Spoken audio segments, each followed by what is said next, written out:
आज़ाद उम्मीदवारों पे खासी बहस चल रही है। बिलावल साहब भी कह रहे हैं कि हम उनके साथ मिलकर गवर्नमेंट फॉर्म कर सकते हैं। फयाजुल हसन चौहान साहब कह रहे हैं कि डील्स की जा रही हैं, आज़ाद उम्मीदवारों की कॉल्स आ रही हैं जहांगीर तरीन साहब को। तो ये तहरीक इंसाफ के लोग जो कमिटमेंट कर लेंगे, चौहान साहब कह रहे हैं, इस पर क्या सोच रही है पीटीआई? देखिए, यहाँ पहले भी मंडियां लगती रही हैं। आपको याद होगा जब हमारी हुकूमत को गिराया गया था तो सिंध हाउस में मंडी लगी थी। पीपल्स पार्टी ने वो मंडी लगाई थी जहां लोगों के जमीर खरीदे गए थे। हमें उनकी इंटेंशंस के बारे में बिल्कुल कोई शकूक नहीं है। हमें यकीन है कि वो वही गंदा काम दोबारा करने की कोशिश करेंगे, क्योंकि इनकी पॉलिटिक्स जो है वो इसी किस्म के गंदे कामों में रूटेड है। लेकिन हमें अपने उम्मीदवारान के ऊपर, जिनको हम नॉमिनेट कर रहे हैं, उनके ऊपर पूरा यकीन है कि वो इन ऐसे लोगों के आगे अपना जमीर नहीं बेचेंगे। एक बात मैं और आपको बता दूं कि ये वो लोग हैं जो कि पीटीआई के साथ आइडियोलॉजिकली लिंक्ड, और इनकी जो जो जो पीटीआई की स्पाउजल है वो उसकी विशन और उस विशन की बेसिस के ऊपर है। ये को वक्ती फवायद के लिए पीटीआई के साथ नहीं शामिल हुए या उसके साथ नहीं जुड़े। तो हमें यकीन है कामिल है कि ये लोग जो हैं वो आइडियोलॉजिकल बेसिस है जो पीटीआई की, उसको फॉर्म करते हैं, और ये किसी कीमत के ऊपर पीटीआई को छोड़ के किसी और पॉलिटिकल पार्टी में नहीं जाएंगे। लेकिन इसके साथ साथ मैं ये भी कहना चाहूंगा कि ऐसे पॉलिटिकल लीडरान को, खासकर पीपल्स पार्टी और पीएमएलएन के, जो कि और अब ये इसमें तहरीके इस्तेकलाल जो है वो भी शामिल हो गई है, तो इन लोगों को चाहिए कि मुंह खोलने से पहले जरा जांच लिया करें कि किस किस्म की गुफ्तगू ये कर रहे हैं। क्या पाकिस्तान की पॉलिटिक्स जो है वो लोगों के जमीर खरीदने से बनाई गई है या बनाई जाएगी, और हम उसी काम को आइंदा भी मुस्तकबिल में भी वही काम करना चाहते हैं जो कि ये अनफॉर्चुनेटली माजी में करते रहे। सही इनको है। जरा सोचना चाहिए कि मुल्क को किस तरफ धकेल रहे हैं। लेकिन ये भी कहा जा रहा है ना कि खान साहब ये कह रहे हैं कि अब जो उम्मीदवार इनएक्टिव हैं, बाहर नहीं निकल रहे, इनके टिकट सब कैंसिल हो जाएंगे। तो आप जिन लॉयलिस्ट की बात कर रहे हैं उसमें भी बहुत से लोगों के चेहरे अभी तब्दील करने पड़ेंगे आपको, because they are not active on the ground. देखिए, आप भी यहाँ रहे हैं, मैं भी यहाँ रहा हूँ। पिछले 2 साल से तहरीके इंसाफ के ऊपर जो रियासत का जबर, जुल्म और फस्तायत जो है, उसका जो जिस भयानक तरीके से पीटीआई उसका शिकार रही है, वो आपके भी सामने है, मेरे भी सामने है, किसी से छुपा नहीं। सो ऑब्वियसली जो हमारा, हमें ये पता था कि हमारा जो इलेक्शन कैंपेन होगा वो टेक ऑफ करने में टाइम लगेगा, इसलिए भी कि हमें इलेक्शन कैंपेन करने की जरूरत भी नहीं है। खान साहब इतनी ज्यादा अवेयरनेस क्रिएट कर चुके हुए हैं इस मुल्क में कि उनको पता है कि उन्होंने, लोगों को पता है कि उन्होंने किसको वोट देना है। लेकिन इस संडे से हम डेफिनेटली अपने वर्कर्स को ये कह रहे हैं कि वो निकलें और अपनी जो अपनी पॉलिटिकल सरगर्मियां हैं उनका आगाज करें, क्योंकि हफ्ता 10 दिन ही रह गए।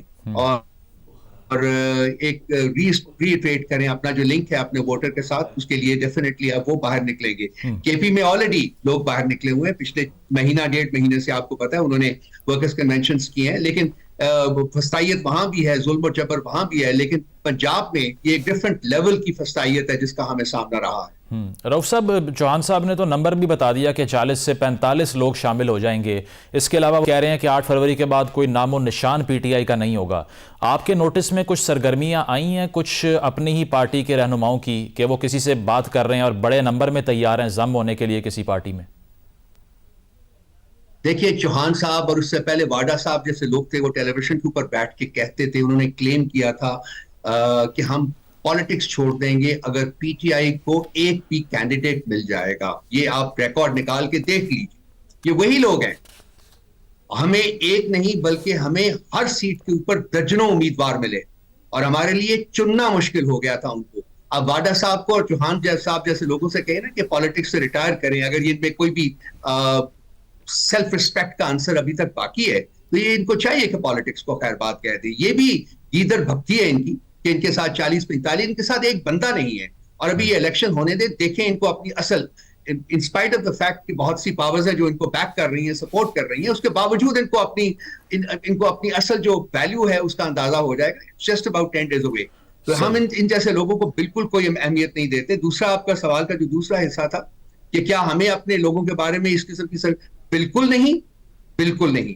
मैंने पहले भी आपके पहले सवाल के जवाब में भी कहा था कि हमें यकीन है कामिल है कि ये वो लोग, वो जो पीटीआई के वो लोग हैं जो कि आइडियोलॉजिकली रूटेड है पाक पार्टी में, और इनका पीटीआई को छोड़ के किसी और पार्टी में शामिल होने के बारे में हम सोच भी नहीं सकते। और आप देखेंगे कि इलेक्शन में जो हमारे उम्मीदवार जीतेंगे वो किस तरीके से पार्टी के गिर्द कन्वर्ज करते हैं, और पार्लियामेंट में फिर उसके बाद देखा जाएगा कि हमने क्या करना है और क्या नहीं करना। रऊफ साहब, ये भी कहा जा रहा है कि पार्लियामानी सियासत पर तो दरवाजे बंद हो गए हैं, क्योंकि इलेक्शन रूल्स 2017 का जो सेक्शन 94 है, अब उसमें यह है कि आज़ाद उम्मीदवार तभी शामिल हो सकता है एक पार्टी में जब इलेक्शन कमीशन ने इंतखाबी निशान जारी किया हो। वो तो आपको जारी नहीं हुआ, तो ये पीटीआई में शामिल कैसे होंगे बाद में? बहुत बड़ा मसला नहीं है ये पार्लियामानी पॉलिटिक्स के कॉन्टेक्स्ट में?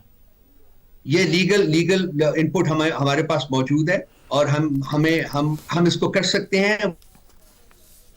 वो पीटीआई का हिस्सा हैं और पीटीआई का हिस्सा रहेंगे, और किस तरीके से उसको मैनेज करना है ये हमारी लीगल टीम जो है इसके ऊपर काम कर रही है। देयर इज अ पॉसिबिलिटी, आप जो फरमा रहे हैं वो रूल्स के कॉन्टेक्स्ट में शायद ठीक हो, लेकिन उसके बावजूद जो है वो रास्ते मौजूद हैं जिसके इनके और पीटीआई के दरमियान एसोसिएशन जो है ना वो जारी रह सकती है। ये रास्ते जो आप बात कर रहे हैं, क्योंकि कहा यह भी गया कि खान साहब ये कह रहे हैं कि बात करने को हमेशा से तैयार हूं, ये किससे बात करने की बात हो रही है? क्या पॉलिटिकल फिगर्स को कोई कंसेंसस बनाना चाह रहे हैं? पीपल्स पार्टी से बैकडोर राब्ता हो रहा है? बात किससे करना चाह रहे हैं? ये उन्होंने कोई ऐसी बात नहीं की, और मेरे साथ जो स्टेटमेंट एट्रीब्यूट की गई है वो प्रोपेगेंडा है। अच्छा। आप वो प्रोग्राम देख लीजिए, मतीउल्लाह जान का प्रोग्राम है, वो देख लीजिए, उसको जरा आप खुद देख लीजिए और कहिए कि देखिए कि मैंने क्या कहा था। मैंने कोई ऐसी बात नहीं, मैंने ये जनरल पैराए में कही थी कि खान साहब बहुत पहले सबसे बात करने को तैयार थे, लेकिन एनआरओ के ऊपर बातचीत करने को तैयार नहीं थे, और यही सिर्फ ये लोग मानते थे। ये बिल्कुल गलत उसकी जो आजकल अनफॉर्चुनेटली हो रहा है कि आप लोगों की स्टेटमेंट्स को तोड़ मोड़ कर अपना फायदा निकालने के लिए उसको पेस्ट करते हैं। ये जो मीडिया रिपोर्ट कर रहा है ना, ये अडयाला जेल में साफियों से उनकी बातचीत है कि वो कह रहे हैं 19 महीने से मैं बात करने को तैयार हूं। It's not misquoting you. वो उन्होंने कहा है ये हमेशा कि मैं सबसे बातचीत करने को तैयार हूं, लेकिन इस कॉन्टेक्स्ट में आजकल जो अगर पॉलिटिकल पार्टी के साथ बात होनी है तो वो सिर्फ free, fair and inclusive election के बारे में हो। अच्छा। उसके बाद जब इलेक्शंस हो जाएंगे तो उसके बाद देखेंगे कि क्या करना है, और हम लाया अमल जो अपना है उसके बाद तरकीब देंगे और उसके ऊपर अमल करेंगे। सही। और इतवार का अब एक टाइम फ्रेम दिया जा रहा है कि लोग बाहर आएंगे, तो क्या एक्सपेक्ट करें? क्या प्लान कर रही है पीटीआई? संडे को क्या करने जा रहे हैं? डिपेंड करता है जी कि उस वक्त तक रियासत क्या करती है, अपनी फस्तायत को किस नहज तक लेके जाती है। कल भी इन्होंने 144 इम्पोज कर दिया था, तो उसके इम्पोज करने के फौरन बाद हमारे सलमान अकरम राजा साहब के घर के बाहर भी इन्होंने पुलिस को वहां स्टेशन कर दिया था, और कोसा साहब के घर के बाहर भी पुलिस को स्टेशन कर दिया था। लेकिन उसी शहर में पीएमएलएन का जलसा हो रहा था, वहां उसके ऊपर किसी किस्म की 144 जो है वो इम्पोज नहीं की गई थी। सो रियासत की जो इंटेंशन है वो तो बड़ी क्लियर है, आपको भी नजर आ रही होंगी, मुझे भी नजर आ रही है। तो संडे को डेफिनेटली हमारे लोग निकलेंगे, लेकिन ये देखना पड़ेगा कि मतलब कहां तक निकल पाते हैं, वो फिजिकली भी तो देखना पड़ेगा ना कि क्या है, क्योंकि हम नहीं चाहते कि वायलेंस हो। अगर खान साहब वायलेंस चाहते तो फिर तो निकलना बहुत आसान है। आपके क्रिटिक्स कह रहे हैं जो भी हो जाए हो जाए। क्रिटिक्स आपके कह रहे हैं कि एक और 9 मई की तैयारी कर ली है आपने। बिल्कुल, देखिए ये वो है जो कि जितने इलेक्शन करीब आ रहे हैं, जितने इनको अपनी हैसियत का पता चलता जा रहा है, उतनी इनकी प्रोपेगेंडा मुहिम जो है ना वो विशेष और मतलब तेज होती जा रही है। खान साहब अगर वायलेंस स्पीच करने वाले होते, 9 मई को जब वायलेंस हुआ था, एक स्पॉन्टेनियस इमोशनल रिस्पॉन्स था to the brutal manner in which Khan साहब हैड बीन अरेस्टेड। वो था, खान साहब उस वक्त जेल में थे, रियासत की कैद में थे, वो बाहर भी नहीं थे, आजाद भी नहीं थे। नंबर 1 बात। नंबर 2 बात, उसके बाद भी आप देख लीजिए, हम जब से इलेक्शनियरिंग कर रहे हैं, हमारे जलसों में लाखों लोग आते थे। क्या आपको कभी एक गमला टूटने की भी कंप्लेंट मौसूल हुई? क्या कभी ऐसा हुआ? कहीं नहीं। बल्कि जब लॉन्ग मार्च हुआ था, तो जब उनको बताया गया कि इस्लामाबाद दाखिल होने के ऊपर वायलेंस हो सकता है, तो उन्होंने अपना मार्च रोक लिया था। बहुत शुक्रिया। रऊफ हसन साहब हमारे साथ मौजूद थे। उनका कहना यह था कि इलेक्शन कमीशन का दौरा मयार था, और उन्होंने कहा कि जो लॉयलिस्ट हैं, नज़रियाती कारकुन और वर्कर हैं पार्टी के, वो पार्टी को छोड़कर नहीं जाएंगे, चाहे जितने भी उनको ऑफर्स लगा ली जाएं। एक ब्रेक शामिल करते हैं, ब्रेक के बाद वापस आएंगे।